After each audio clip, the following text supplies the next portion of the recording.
Hi, I'm Ross Martin, founder of BxB Signal Processing, and I'm really proud to introduce my first demonstration, BxB Demo 1.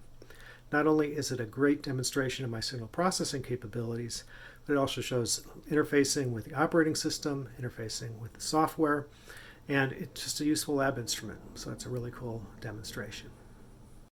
So here you see my demo box. There's a monitor, there's my reflection in it, and here's the ZCU111 board, an XM500 board in the box. Now to get the demo working, all you do is put two files on a normal SD card, insert it, set the switches here to boot from SD card, and start it up. Then in a minute, it'll be all ready to go. Here we see BxB Demo 1 all booted up and ready to go. This is the best option for the demo, a multi-touch DisplayPort monitor that's connected to the ZCU111 board. You connect it here for the DisplayPort, and you connect it here for the USB. Now if you don't have a multi-touch monitor, you can also just get a normal DisplayPort monitor and connect a mouse instead. It'll work with a mouse. If you don't have a DisplayPort monitor at all, you can connect over the Ethernet. If you don't have a Ethernet connection, you can, maybe that's hidden or something in a cabinet, you can connect with a USB to a Wi-Fi dongle, and you can then connect to the demo over the Wi-Fi dongle. So all this is explained in the Quick Start manual. So here I'm going to show you some of the spectrum analyzer and oscilloscope functions of BxB Demo 1. When you're at the main menu, you can select Graph Setup, New Graph. You can select a time graph on ADC 0. You can do another new graph. You can select a band 1 spectrum graph of ADC 0. And I'll do this a minimal averaging because this is a time varying waveform. You don't want too much averaging on it. You can then go to DAC control. I've looped back DAC 7 to ADC 0. I can put a sine wave out there, and I can give it a sweep. Here it's going from 0.1 gigahertz to 1.9 gigahertz at a particular rate. I could maybe select here, change the rate, maybe make it 30 megahertz per second. Got an amplitude you can select there. When I go to graphs, you'll see the result. You can see up here the time waveform. You can see down there the spectrum. Now if I go to the trigger, I can trigger on ADC 0, and then the time waveform is stable instead of bouncing around. And you can see as the sine wave frequency goes in and out, it sort of acts like an accordion. You can see the spectrum sweeping. Now the XM500 doesn't have particularly good filtering, so when you select the frequency on the DAC, you typically get some frequency in the second Nyquist zone as well as in the first. And so here we see the primary signal, but you can also see then aliases of the first Nyquist zone, or the second Nyquist zone. Some are in higher zones, some are not. And by how they move as the signal moves, you can tell to some extent what they are and where those little interference waveforms are coming from. Here I'm going to show you how to set up BxB Demo 1 to measure the characteristics of a filter. First, I create a new graph. I'm going to be in the first Nyquist zone for this filter, and I'm going to send white noise out DAC 7 through the filter, receive it on ADC 0. So I'll see what's going on with both of those. I'll create a new graph that does magnitude transfer between DAC 7 and ADC 0. Another new graph that does phase between DAC 7 and ADC 0. Another new graph that does group delay between DAC 7 and ADC 0. And I'll go to the DAC control, and DAC 7, I'll turn on the white noise, like so. That's off, that's on.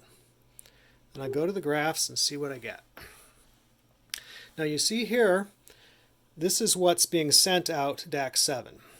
In actuality, that's before the DAC. That's numerical. So it's not what actually is out the DAC after you count the balins and analog circuitry. But this is what's being sent. this is what's being received on ADC 0. This here is the magnitude transfer between the two. You may notice that the noise, like these ADC spikes, is greatly suppressed because this is doing a correlation between the two, between the DAC7 output and ADC 0 input, to give you some enhanced resolution on that. And here's phase. This is showing very random phase up to here because basically the filter cuts off all that stuff. The filter is only responding in this region. In that region, you see it's just the phase has gone out that way. And that's because right now I'm not concentrating on that region. You can see group delay, you've got a response there. It's just going to not calculate it at all here where the phase is random. Now if I move this graph, all these three are synced, being transfer functions, all of them. So if I move the x-axis, they all move. Now you see a little white line that's appearing here. That's the measurement line, where it's measuring the average delay through the filter. So it's about 80 nanoseconds on the group delay. You can see a more accurate measure is 79.9 or so. On the phase, it's measuring from here to here. You can expand it out and sort of control where it's measuring because the white line will not go more than about 7/8 or so of the full width. So if you expand it beyond that, it will stay there, and you can control where it's measuring to and from in the phase.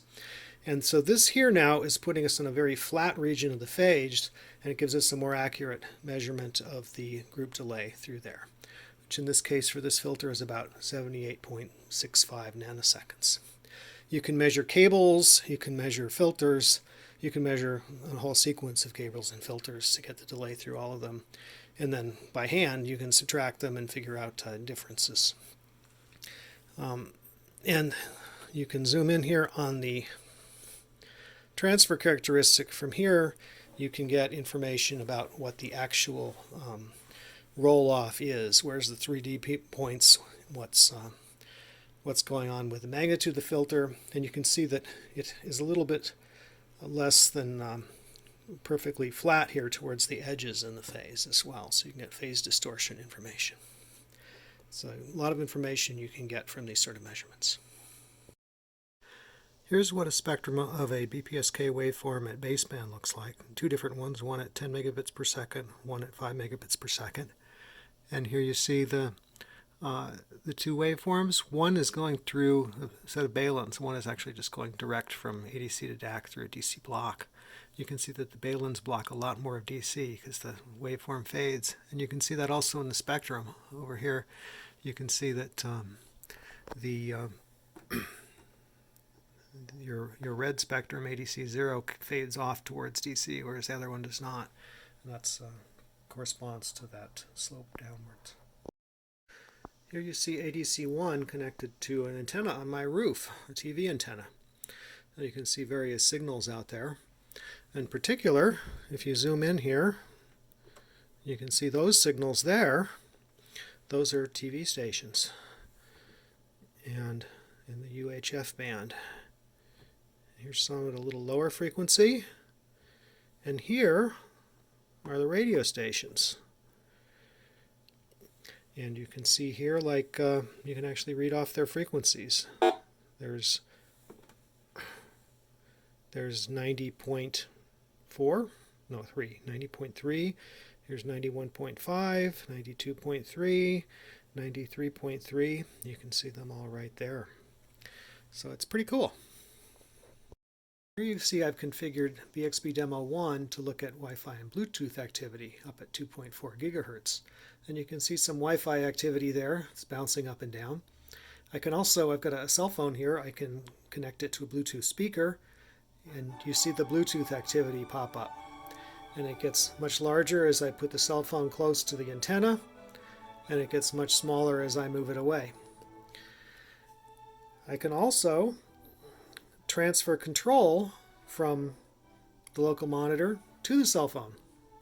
The cell phone works with a browser window to connect to Wi-Fi, to connect to the device, and you can control BxB Demo 1 from this cell phone, though usually a larger screen is recommended. You can then transfer control back by just clicking there, or back to the cell phone. So it's very versatile, and it'll work with all sorts of FPGA boards that don't necessarily have local display connections. Thank you for watching my video about BxB Demo 1.